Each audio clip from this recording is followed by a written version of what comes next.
So I'd like to just get something straight. When I say don't follow the internet and everything that it means, and you should trust this way, I literally mean don't follow the internet. Sometimes if I say something that might not 100% resonate with you, I would want you to do some soul searching and check. Wait a second, is that how I would anticipate this, or I would use this? I'm going to give you a really good guideline, but I can't correlate every single energy on the planet. A good guideline is a great base, but each base is going to change with the people, the ingredients added to it. If I say that this crystal is great for healing and love and relationships, it's great for healing and love and relationships, but the exact way that it correlates with you might be a tiny bit different. And especially when you have the exact same crystal, but you pick up this one and you pick up this one, and this one really, it bites you and you just feel an electric current or something not quite pleasant, even though they're both, say, rose quartz. But this one actually resonates more, and it says, I am the embodiment of the love and the light that we were talking about.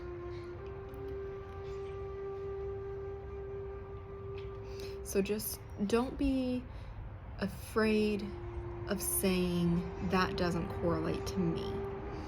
The biggest, most important thing in this kind of world of the metaphysical, of the change, of the energy and the spirit is the correlation and how it resonates. If it doesn't truly resonate, you need to take a step backwards and say, here's the knowledge that I've been given, and I accept this knowledge, but what is it about my energy correlation and this energy correlation that doesn't quite match? As an example, hematite. Hematite is an amazing grounder. It's great for protection. You can dispel the negativities being sent your way. You can, when you're super bubbly and you can't pay attention to anything and you just really need to focus and ground down. If you're going on an astral journey, even some people can take hematite on that astral journey as a being able to find their body again and as a protection so they don't go out to somewhere negative and find and pick up something that's not quite correlating with them and accidentally bring it back. The hematite can act as a blocker. But for other people, if they were to try to take hematite on that journey, they wouldn't be going anywhere. They'd be so rooted and stuck that they couldn't move. Personally, I cannot be around hematite. It gives me a massive headache. I feel extremely sick and dizzy and nauseous. I can tell you if I've got a hematite in my hand in less than a second. Stick my hand in there, so there's at least one piece of hematite in there because I can't even stick my hand in this bowl of crystals. Somebody will hand me a piece of hematite wrapped in a cloth and it shocks me. It causes extreme pain. And that's okay. It's just one crystal. I've learned I can't work with this one, but I use others. I'll use Obsidian or Onyx or Shungite. You can use a dozen different crystals for a similar purpose. That energy resonates with yours. My sister actually can't use Amethyst. Now, Amethyst, if you don't know, is a great highest mind chakra connection.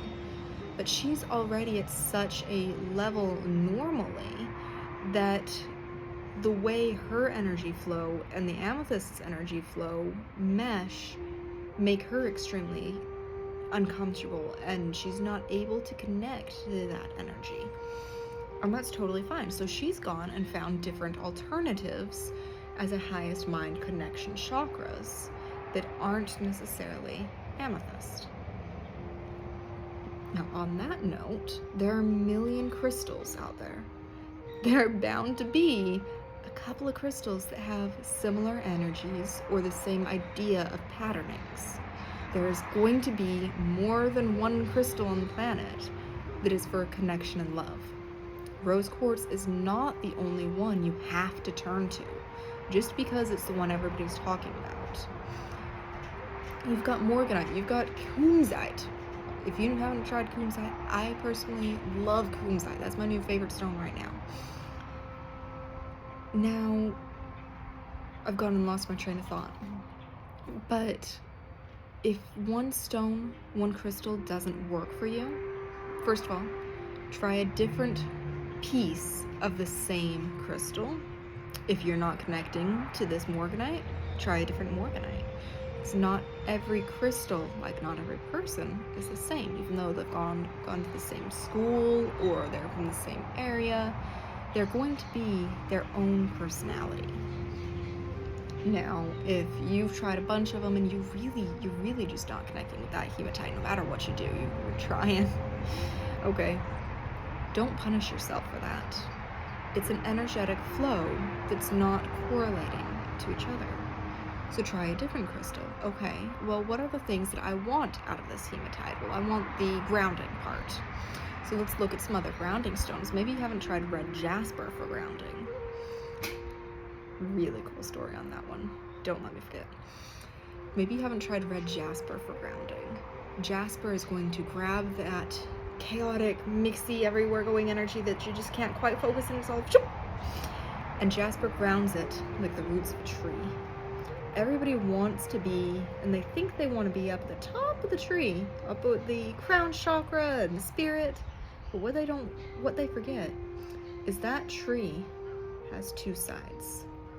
And if you only focus on the topmost pieces and the topmost branches of that tree, and you neglect everything in the middle, and you especially ignore that root and that base, because who wants to be grounded? I don't want to be grounded. I'm spiritual. I want to be purple. What's going to happen to this tree, though? That tree is going to fall. That tree is not going to have the support system that it needs to live, to thrive, and to grow. And that tree is going to be cut off.